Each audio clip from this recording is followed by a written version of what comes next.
ఇక్కడ ఒక చిన్న ప్రేరణ కథ ఉంది. వెదురు మరియు ఫెర్న్. ఒకప్పుడు ఒక వ్యక్తి జీవితం పట్ల విరక్తి చెందాడు. అతను ఎంత కష్టపడి పనిచేసినా ఏమీ పెరగలేదని లేదా మారలేదని అతను భావించాడు. ఒకరోజు అడవిలో నడుచుకుంటూ వెళ్లి అక్కడ 2 మొక్కలు కనిపించాయి. ఒకటి ఫెర్న్. ఇది కేవలం కొన్ని నెలల్లోనే పొడవుగా మరియు పచ్చగా పెరిగింది. దాని ప్రక్కన ఒక చిన్న వెదురు రెమ్మ కనిపించింది.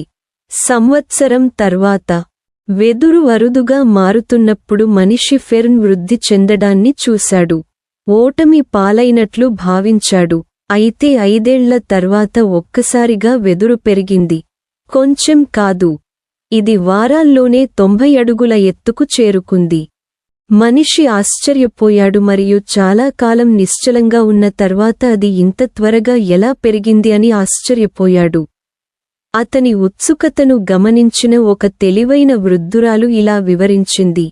ఆ 5 సంవత్సరాలలో వెదురు భూగర్భంలో లోతైన మూలాలను పెంచుతోంది. దాని ఎత్తుకు మద్దతు ఇవ్వడానికి బలమైన పునాదిని ఏర్పాటు చేయడానికి సమయం పట్టింది.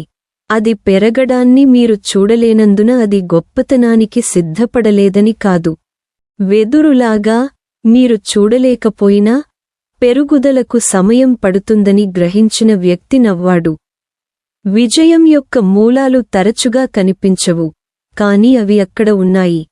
గొప్పదానికి మిమ్మల్ని సిద్ధం చేస్తాయి. నీతి. మీ ఎదుగుదల పట్ల ఓపిక పట్టండి. ఏమీ జరగడం లేదని అనిపించినప్పుడు కూడా ప్రక్రియను విశ్వసించండి.